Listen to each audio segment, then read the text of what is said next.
When we experience relationship anxiety, it may be because we are not allowing all parts of us to be present.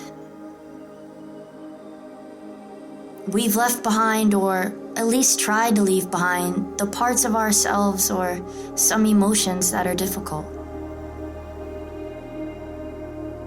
What kind of feelings do we lock up?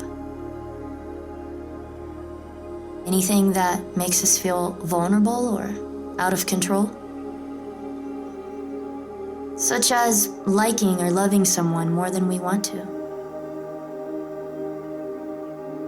Or the ways we are impacted by our partner's actions, being angry or hurt or upset. Or having needs that we want others to fulfill for affection, support, physical touch. Do any of these needs or desires sound familiar? Can you feel any reaction in your belly as you hear them? We think that when we lock these feelings up, we become more independent, more present with ourselves. But the opposite is true. When our feelings are not recognized, accepted, and met with inner kindness, they are only getting stronger to get our attention. We start looking for ways other people can fix them, which only throws us farther off balance, creating a power dynamic that gives us more anxiety, not less.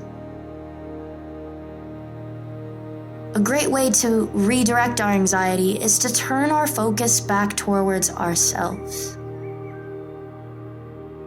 Let me repeat that.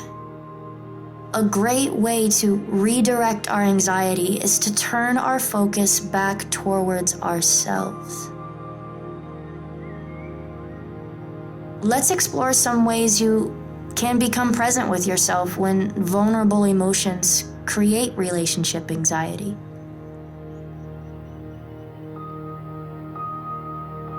Take a moment and try to locate the place in your body where you're holding your discomfort.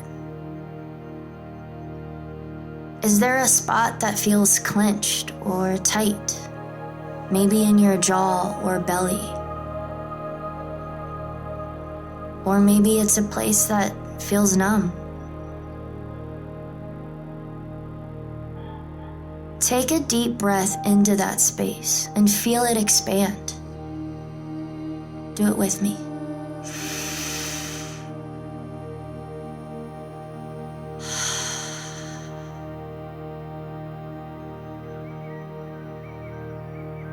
We're not trying to change it. We just want to fully feel it. We're here to listen to our body. Let your body relax and soften as you breathe out.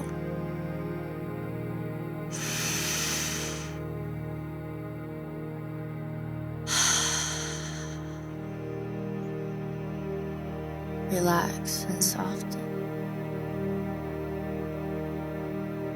As you breathe into the space again, try to identify the emotions there.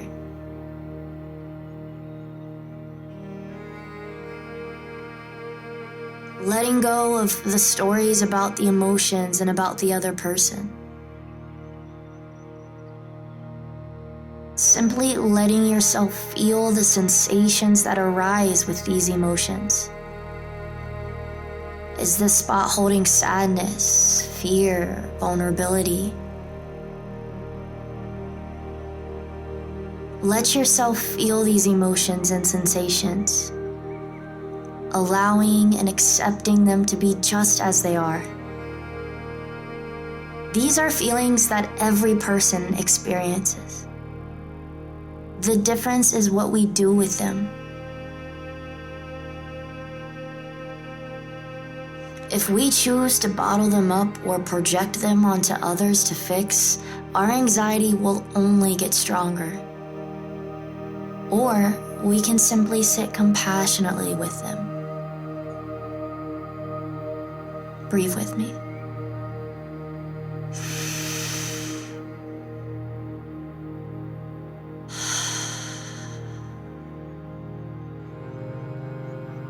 Consider how you would comfort a small child if they were experiencing these feelings.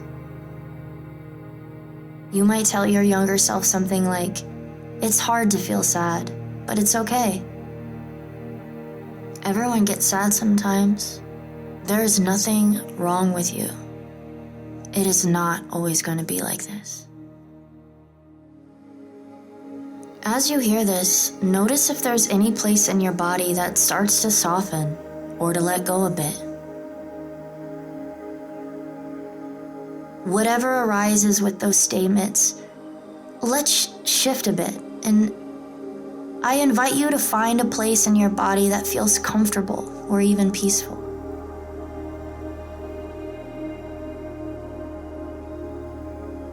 It may be the stillness at the end of an exhale, or the sensation of a pleasant warmth. Whatever you find, take a moment to breathe in and let the breath circulate that energy to places in your body holding discomfort.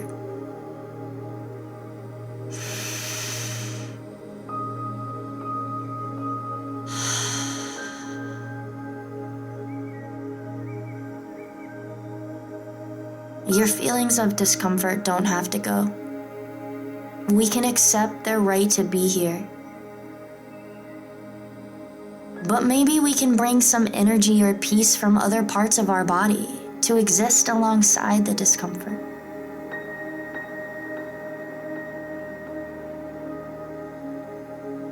Let's think of other ways that we can comfort ourselves, now that we know our underlying emotions and where they are in our body. It may help to view your feelings like a friend. When a friend is sad, how do you comfort them? What do you say? When they feel scared or vulnerable, how do you help them feel secure? When they are down on themselves, how do you help them remember what they're proud of?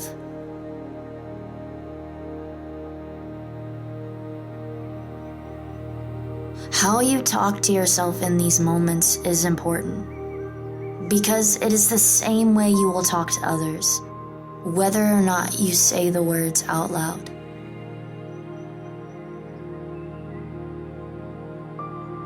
Finding a way to speak with yourself will bring you more clarity and compassion, which is exactly what our anxiety is really asking for. But we have to pause and get very quiet to be able to hear anxiety's true needs and drop below the initial impulse for others to soothe.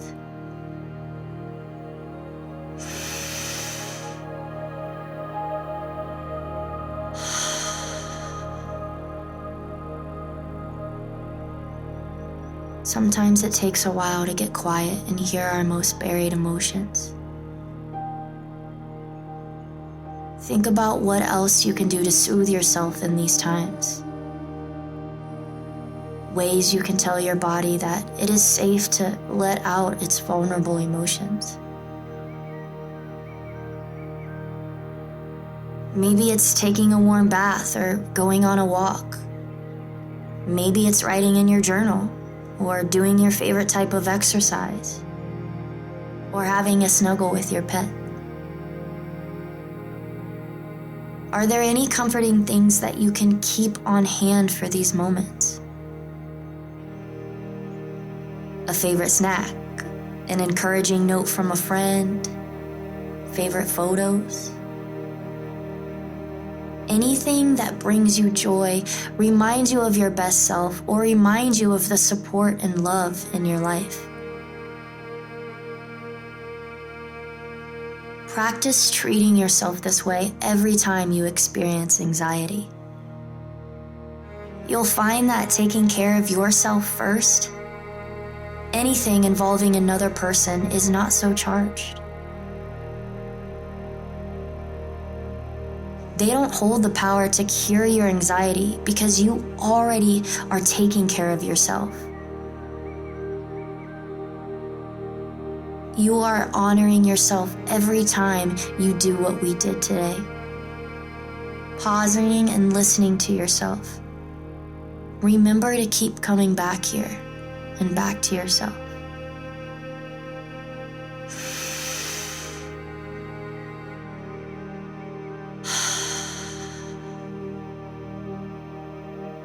Relax and soften.